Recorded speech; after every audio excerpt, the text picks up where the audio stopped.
Dans notre monde de plus en plus interconnecté, le concept de limite personnelle est devenu à la fois plus significatif et plus complexe.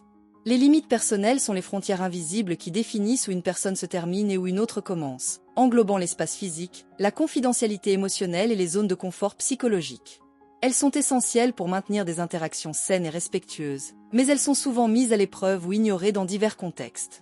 Comprendre pourquoi les limites personnelles ne sont pas toujours respectées est crucial pour favoriser des relations plus harmonieuses et créer des environnements où les individus se sentent en sécurité et valorisés. Respecter les limites personnelles n'est pas seulement une question d'étiquette, c'est fondamental pour notre bien-être émotionnel et psychologique. Lorsque les limites sont violées, cela peut entraîner une série de résultats négatifs, allant des relations tendues au stress accru et aux problèmes de santé mentale. Malgré l'importance de ces limites, de nombreuses personnes ont du mal à les reconnaître et à les honorer. Ce défi est influencé par plusieurs facteurs, notamment le manque de sensibilisation, les normes culturelles et sociétales, les dynamiques de pouvoir et les problèmes psychologiques. Dans cet épisode, nous explorerons 4 raisons clés pour lesquelles les gens peuvent ne pas respecter les limites individuelles.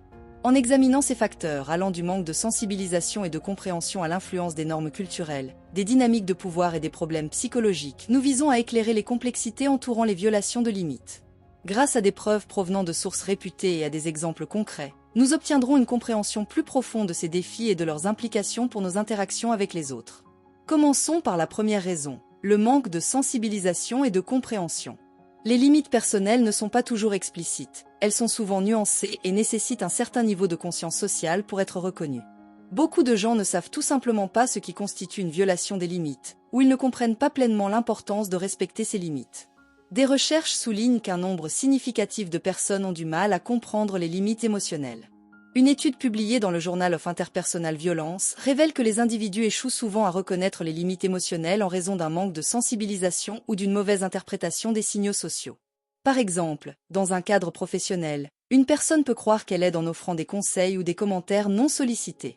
Cependant, le destinataire pourrait percevoir cela comme intrusif plutôt que soutenant. Considérons un scénario dans un bureau où un manager donne fréquemment des conseils personnels à un employé, croyant que cela démontre de la sollicitude et du mentorat. L'employé, quant à lui, peut sentir que ces interventions fréquentes envahissent son espace personnel et son autonomie.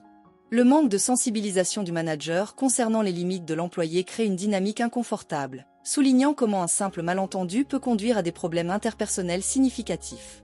Passons à la deuxième raison. Les normes culturelles et sociétales jouent un rôle crucial dans la façon dont les limites sont perçues et respectées.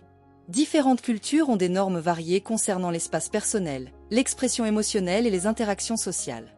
Ce qui peut être considéré comme une violation de l'espace personnel dans une culture peut être totalement acceptable dans une autre. La théorie des dimensions culturelles de Gert Hofstede fournit des aperçus précieux sur la manière dont les différences culturelles affectent les perceptions des limites. Les recherches de Hofstede indiquent que dans les cultures à fort collectivisme, telles que celles que l'on trouve dans de nombreux pays asiatiques, il y a souvent un plus grand accent sur l'harmonie de groupe et moins d'attention aux limites individuelles par rapport aux cultures plus individualistes.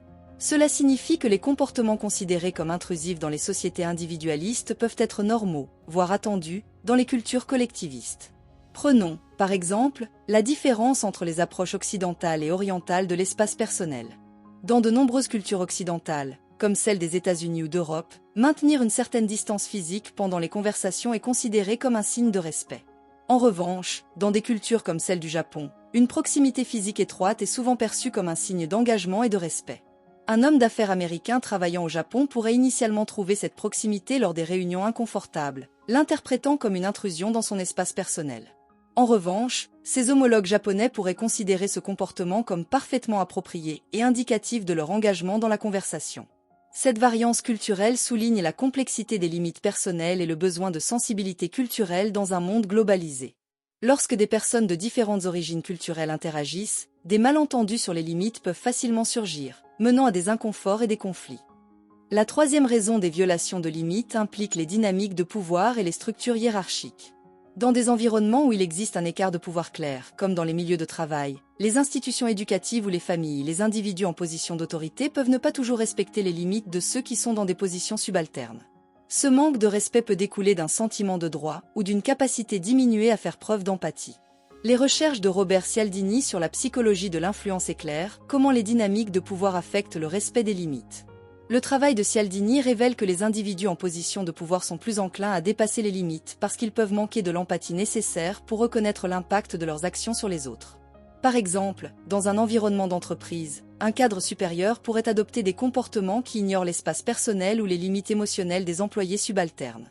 Ce comportement peut découler de la croyance du cadre que son statut lui accorde certains privilèges ou que ses actions sont justifiées par sa position. Un exemple notoire de la manière dont le pouvoir peut corrompre le respect des limites personnelles est le cas de Harvey Weinstein, l'ancien producteur de films qui a été confronté à de nombreuses accusations de harcèlement sexuel. La position puissante de Weinstein dans l'industrie du divertissement l'a amené à adopter des comportements qui ignoraient de manière flagrante les limites personnelles de ceux qui l'entouraient. Ces actions sont un rappel frappant de la manière dont le pouvoir peut déformer le sens du comportement acceptable et conduire à des violations graves des limites personnelles. Ce problème n'est pas limité aux affaires de haute envergure. Il peut également se produire dans des contextes quotidiens. Par exemple, un professeur d'université qui fait fréquemment des commentaires inappropriés aux étudiants peut ne pas reconnaître comment ses actions affectent ceux dont il a la charge.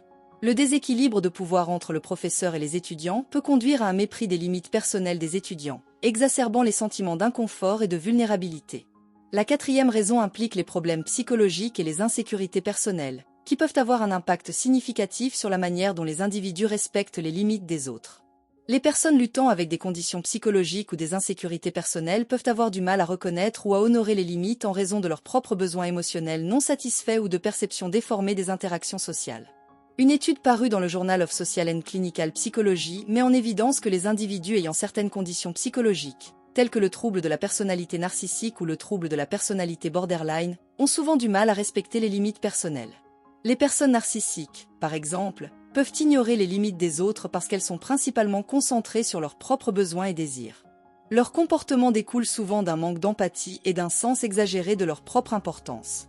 Considérons une personne ayant des traits narcissiques qui pourrait régulièrement poser des questions intrusives ou critiquer les autres. Leur comportement, motivé par un besoin de renforcer leur propre estime de soi, ignore les limites personnelles de ceux qui les entourent. L'incapacité du narcissique à reconnaître l'impact de ses actions sur les autres illustre comment les problèmes psychologiques peuvent mener à un manque profond de respect pour les limites personnelles. Un autre exemple concerne les individus avec un trouble de la personnalité borderline, qui peuvent avoir des images de soi instables et des réponses émotionnelles intenses. Leurs interactions avec les autres peuvent parfois impliquer le franchissement des limites personnelles comme un moyen de faire face à leur propre tourmente émotionnelle. Par exemple, quelqu'un avec un trouble de la personnalité borderline pourrait adopter un comportement excessivement exigeant ou manifester des réactions émotionnelles excessives, ce qui peut empiéter sur l'espace personnel et le confort émotionnel des autres. En conclusion, respecter les limites personnelles est un aspect fondamental du maintien de relations saines et respectueuses. Cependant, la violation de ces limites peut découler de divers facteurs, notamment un manque de sensibilisation et de compréhension, des normes culturelles et sociétales, des dynamiques de pouvoir et des problèmes psychologiques. En explorant ces raisons, nous obtenons des aperçus sur pourquoi les gens peuvent avoir du mal à respecter les limites et comment ces défis se manifestent dans des scénarios réels. Comprendre ces facteurs est essentiel pour favoriser des environnements où le respect et l'empathie sont prioritaires. Que ce soit dans les relations personnelles, les milieux professionnels ou les interactions interculturelles, reconnaître et honorer les limites personnelles est crucial pour construire la confiance et assurer le respect mutuel. À mesure que nous naviguons dans notre monde de plus en plus interconnecté, aborder les facteurs qui contribuent aux violations de limites peut conduire à des interactions plus harmonieuses et respectueuses, bénéficiant ainsi à toutes les personnes impliquées. Respecter les limites n'est pas simplement une question d'étiquette sociale, mais un pilier des relations saines et fonctionnelles. En devenant plus conscients des raisons derrière les violations des limites et en nous efforçant de les aborder, nous pouvons contribuer à une culture qui valorise et respecte les limites personnelles, assurant un monde plus respectueux et empathique pour tous. Prenez les connaissances acquises de cet épisode et appliquez-les dans votre vie quotidienne. Réfléchissez à vos propres limites et à celles des autres, et efforcez-vous de les communiquer et de les faire respecter clairement. Si vous rencontrez des problèmes de limites, abordez-les avec empathie et un esprit ouvert, en cherchant à comprendre les raisons sous-jacentes. Nous serions ravis de connaître vos réflexions sur ce sujet. Veuillez partager vos expériences, commentaires ou questions ci-dessous. Si vous avez trouvé cette discussion instructive, n'oubliez pas de la partager avec d'autres qui pourraient en bénéficier. Et pour plus de contenu comme celui-ci, assurez-vous de vous abonner pour rester informé des futures discussions. Engageons-nous tous à favoriser une culture où les limites personnelles sont reconnues et respectées, assurant que nos interactions soient marquées par le respect mutuel et la compréhension.